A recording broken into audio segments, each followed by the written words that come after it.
आखिर क्यों मां कामाख्या ने असम के राज परिवार को श्राप दिया? आखिर क्या हुआ था उस दिन जिस कारण से राजा का प्रवेश कामाख्या मंदिर में निषेध हो गया?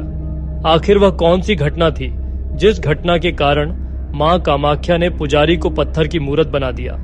आखिर क्या रहस्य है मां कामाख्या के मेंस्ट्रुअल का? और आखिर क्यों जून के अंत में हर साल हम वहां पर अंबुबाची फेस्टिवल मनाते हैं? नमस्कार, मैं हूं डीसी सूर्यवंशी। स्वागत है आपका टेल्स ऑफ सूर्यवंशी चैनल पर। यह वह चैनल है जहां आपको मिलती हैं प्राचीन रहस्यमयी कहानियां, अनसुने किस्से और ऐसे गहरे राज जो आपको आध्यात्म और भक्ति की एक नई दुनिया में ले जाते हैं। यहाँ महादेव की अनकही कहानियों से लेकर देवी देवताओं के गूढ़ प्रतीकों और पौराणिक चरित्रों की अनसुनी गाथाओं तक हर कथा आपको आश्चर्य और भक्ति के रस में डुबो देगी। और आज मैं लेकर आया हूँ माँ कामाख्या के अद्भुत रहस्यों की एक ऐसी कथा जिसे सुनकर आपका मन भक्ति और विस्मय से भर जाएगा। आपको पता चलेगा कि क्यों माँ कामाख्या ने असम के राज परिवार को श्राप दिया, कैसे एक पुजारी को पत्थर की मूर्ति बना दिया गया और माँ के पवित्र अंबुबाची महोत्सव के पीछे कौन सा दिव्य रहस्य छिपा है। यह केवल एक कथा नहीं बल्कि एक आध्यात्मिक यात्रा है जो आपको शक्ति, श्रद्धा और तंत्र के सबसे प्राचीन स्वरूप से परिचित कराएगी। तो जुड़िए टेल्स ऑफ सूर्यवंशी के साथ और जानिए वो अनमोल गाथाएं जिनका उल्लेख शास्त्रों में मिलता है परंतु जिनकी गहराई तक पहुंचना सबके बस की बात नहीं। अगर आप ऐसी और कहानियां सुनना चाहते हैं तो चैनल को सब्सक्राइब करना न भूलें। जय महाकाल, जय मां कामाख्या। गुवाहाटी, असम में स्थित मां कामाख्या का मंदिर भारत के 51 शक्तिपीठों में सबसे महत्वपूर्ण और रहस्यमय माना जाता है। यहाँ मां कामाख्या की मूर्ति नहीं बल्कि उनकी योनि की पूजा की जाती है जो देवी सती के शरीर के 51 खंडों में से एक है। इसी कारण यह स्थान कामरूप के नाम से विख्यात हुआ। इस मंदिर से जुड़ी कई रहस्यमयी कथाएं और चमत्कारिक घटनाएं प्रसिद्ध हैं। मां कामाख्या की पूजा पद्धति और योनिपीठ। मां कामाख्या के मंदिर में कोई मूर्ति नहीं है। गर्भगृह में एक पाषाण शिला है जिसमें योनि के आकार का एक गड्ढा है जो हमेशा पानी से भरा रहता है। यही जल मां का प्रसाद माना जाता है। कहा जाता है कि हर वर्ष जून के महीने में मां रजस्वला होती है और उस समय मंदिर के द्वार 3 दिनों के लिए बंद कर दिए जाते हैं। इस दौरान उस पाषाण शिला को सफेद वस्त्र से ढक दिया जाता है। जब मंदिर के द्वार पुनः खोले जाते हैं तो सफेद वस्त्र रक्त रंजित हो जाता है जिसे भक्तों के बीच प्रसाद के रूप में दिया जाता है। इस घटना को अंबुबाची महोत्सव के रूप में मनाया जाता है। केंदुकलई और चमत्कार की कहानी। बहुत समय पहले कामाख्या मंदिर में केंदुकलई नाम के पुजारी मां के परम भक्त और तांत्रिक साधक थे। उनकी भक्ति इतनी प्रबल थी कि जो भी मां से प्रार्थना करते मां उनकी मनोकामना पूरी कर देती थी। एक दिन एक मां अपनी मृत बच्ची को लेकर गर्भगृह में आई और केंदुकलई से प्रार्थना की, मेरी बच्ची को जीवित कर दीजिए। केंदुकलई ने विनम्रता से उत्तर दिया, जीवन और मृत्यु का अधिकार केवल मां के हाथ में है, मैं कुछ नहीं कर सकता। परंतु उस मां ने रोते हुए कहा, आप मां के इतने बड़े भक्त हैं, आपकी प्रार्थना मां अवश्य सुनेंगी। इस पर केंदुकलई ने मां से गहराई से प्रार्थना की और बच्ची के शव को पाषाण शिला पर रख दिया। उन्होंने मां से कहा, हे मां, जीवन और मृत्यु आपके हाथ में है, यदि संभव हो तो इस बच्ची पर कृपा करिए।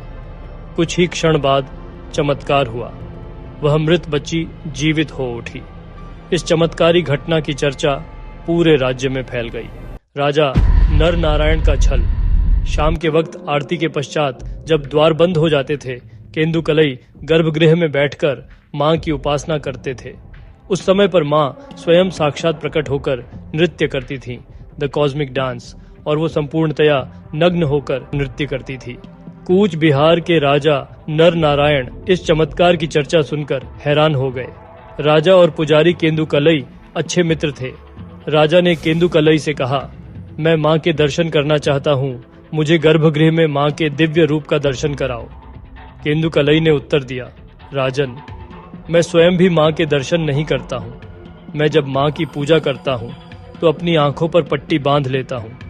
राजा ने प्रलोभन दिया और कहा, मैं बस एक बार माँ के दर्शन करना चाहता हूँ, फिर कभी कुछ नहीं मांगूंगा। बार बार आग्रह करने पर केंदु कलई ने कहा, ठीक है, लेकिन एक शर्त है, आप गर्भगृह के अंदर नहीं आ सकते। आपको बाहर से एक छिद्र से झांककर माँ के दर्शन करने होंगे। माँ का प्रकोप और श्राप। रात के समय केंदु कलई ने माँ की उपासना शुरू की। माँ कामाख्या प्रकट हुई और नग्न अवस्था में दिव्य नृत्य करने लगी। राजा ने छेद से माँ को देख लिया। जैसे ही माँ को एहसास हुआ कि कोई उन्हें देख रहा है, उन्होंने क्रोध से गर्जना की। उनकी दृष्टि पहले केंदु कलई पर पड़ी और उन्होंने तुरंत पुजारी को पत्थर की मूर्ति बना दिया। फिर माँ ने राजा नर नारायण की ओर देखा और कहा, तुमने छल से मुझे देखने की कोशिश की। मैं तुम्हें और तुम्हारे पूरे वंश को श्राप देती हूँ कि अब तुम और तुम्हारा वंश कभी मेरे मंदिर में प्रवेश नहीं कर सकेगा। यदि तुम मंदिर के पास भी आए तो तुम्हारा कुल नष्ट हो जाएगा। यह कहकर माँ ने राजा को श्राप दिया और अंतर्धान हो गई। इस श्राप के कारण आज भी कूच बिहार के राजघराने के लोग कामाख्या मंदिर में प्रवेश नहीं करते। जब भी वे मंदिर के पास से गुजरते हैं तो अपनी आंखों को ढक लेते हैं या छत्र छाता का उपयोग करते हैं ताकि उनकी दृष्टि मां के मंदिर की ओर न जाए। कामरूप का इतिहास और कामदेव का उद्धार। कामाख्या मंदिर के नामकरण की एक और कथा भी प्रसिद्ध है। पौराणिक कथा के अनुसार कामदेव ने भगवान शिव पर काम बाण चलाया था ताकि शिव का ध्यान भंग हो और वे देवी पार्वती के प्रति आकर्षित हों। लेकिन शिव ने अपने तीसरे नेत्र से कामदेव को भस्म कर दिया। अब यह घटना के बाद जो कामदेव की अर्धांगिनी थी, उन्होंने भगवान से विनती की कि महादेव, आपके भले के लिए और सृष्टि की भलाई के लिए हम ये कर रहे थे और आपने हमें इतना बड़ा दुख दे दिया। आपसे प्रार्थना है कि मेरे पति को जीवित कर दीजिए। महादेव ने उनकी प्रार्थना स्वीकार कर कामदेव को जीवित कर दिया। किंतु अब जो कामदेव जीवित हुए, वास्तव में कामदेव अपनी सुंदरता को हमेशा हमेशा के लिए खो चुके थे। इस घटना के कारण कामदेव और रति के मन में हमेशा एक ग्लानि का भाव रहता था। अब फिर से एक बार कामदेव महादेव के पास गए और बोले, आपने मुझे पुनर्जीवित तो कर दिया, लेकिन मेरा जो मूल स्वरूप था, मेरी जो सुंदरता थी, वही मुझसे छीन ली गई। अब मैं क्या करूं? महादेव ने पहले तो मना किया कि सुंदरता की क्या आवश्यकता, क्योंकि वे स्वयं भोलेनाथ हैं, शमशान वैरागी है और हमेशा ध्यान में रहते हैं, तो उन्हें सुंदरता का कोई महत्व उनके मन में है ही नहीं। तो महादेव ने कहा कि मैं आपको सुंदरता नहीं दूंगा। किंतु बार बार महादेव की स्तुति करने के कारण महादेव अंत में प्रसन्न हुए और कहा कि आप एक काम करिए, आपको अपना मूल स्वरूप प्राप्त करना है ना। आप कामाख्या जाइए, आप पूजा करिए मां कामाख्या की, क्योंकि वही एक आदि शक्ति है जो आपके मूल स्वरूप को लौटा सकती है। अब इस कारण से जब कामदेव कामाख्या पहुंचे और महादेवी की उन्होंने साधना की, उस साधना के पश्चात उन्हें अपना रूप, अपना स्वरूप वापस मिला और तब से यह जो प्रदेश था उसका नाम पड़ा कामरूप कामाख्या। नरकासुर और मां कामाख्या। कहा जाता है कि कामाख्या के क्षेत्र में एक समय नरकासुर का भी शासन था। प्रारंभ में वह मां का भक्त था, लेकिन शक्ति और अहंकार के वश में आकर उसने मां से विवाह करने का प्रस्ताव रख दिया। मां ने उसे एक शर्त दी, नीलांचल पर्वत की चोटी तक एक सीढ़ी बनाओ और वह सीढ़ी पूरी रात में बनकर तैयार हो जानी चाहिए। यदि सुबह होने से पहले सीढ़ी तैयार हो गई तो मैं तुमसे विवाह कर लूंगी। नरकासुर ने सेना के साथ मिलकर काम शुरू कर दिया और सीढ़ी लगभग तैयार हो गई। मां को यह देखकर चिंता हुई। उन्होंने मुर्गे को जल्दी बांग देने के लिए प्रेरित किया। मुर्गे की आवाज सुनते ही नरकासुर ने समझा कि सुबह हो गई और उसने काम अधूरा छोड़ दिया। बाद में उसे समझ आया कि उसे धोखा दिया गया। क्रोधित होकर उसने उस मुर्गे को मार दिया। उस विशेष क्षण पर उसने तय किया कि अब मैं मां कामाख्या की भक्ति किसी को भी नहीं करने दूंगा। और ये जो मैं सीढ़ियों की बात कर रहा हूँ, ये सीढ़ी आज की तारीख में भी आप अगर कामाख्या दर्शन करने के लिए जाएंगे, आपको देखने को मिल सकती है, जिसका नाम है मैकलोच पाथ। और यह जो स्थान जहाँ पे मुर्गे ने बांग पुकारी थी और नरकासुर ने उस मुर्गे को मार दिया था, वो स्थान जाना जाता है कुकुरकटा के नाम से। तो जब नरकासुर ने ये तय किया कि अब मैं मां कामाख्या की भक्ति किसी को नहीं करने दूंगा, थोड़े ही दिनों के बाद महर्षि वशिष्ठ का आगमन वहां पे हुआ।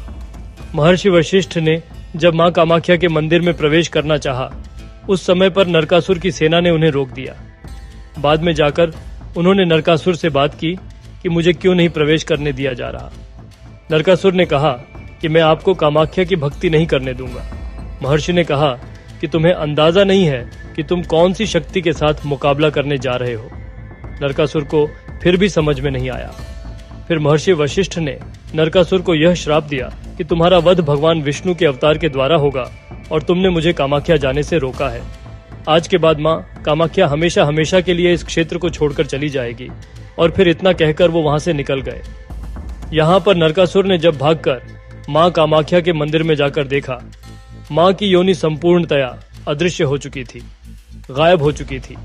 महर्षि वशिष्ठ के श्राप के अनुसार मां हमेशा हमेशा के लिए उस क्षेत्र को छोड़कर चली गई थी।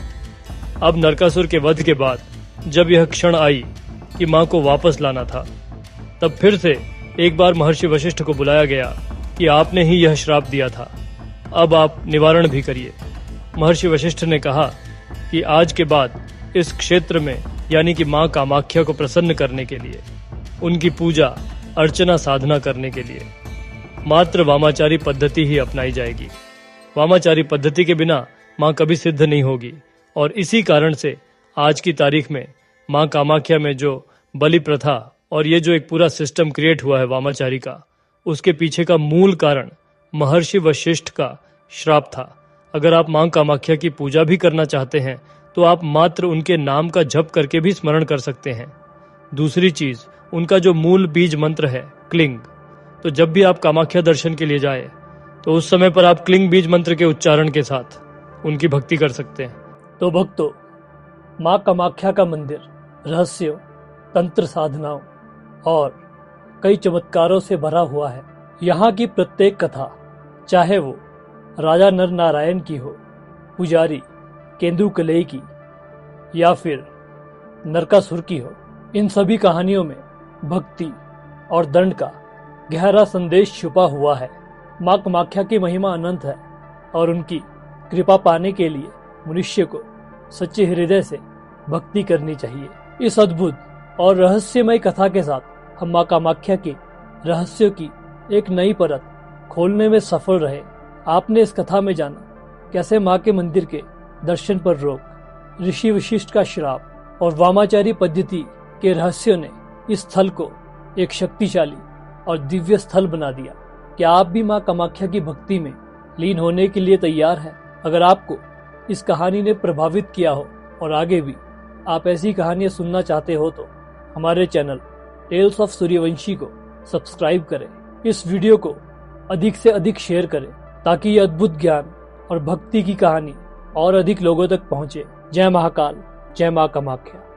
और हम फिर मिलेंगे एक नई कहानी के साथ। तब तक के लिए ध्यान रहे, अपनी भक्ति में सच्चे रहे और हर दिन एक कदम आगे बढ़ते रहे।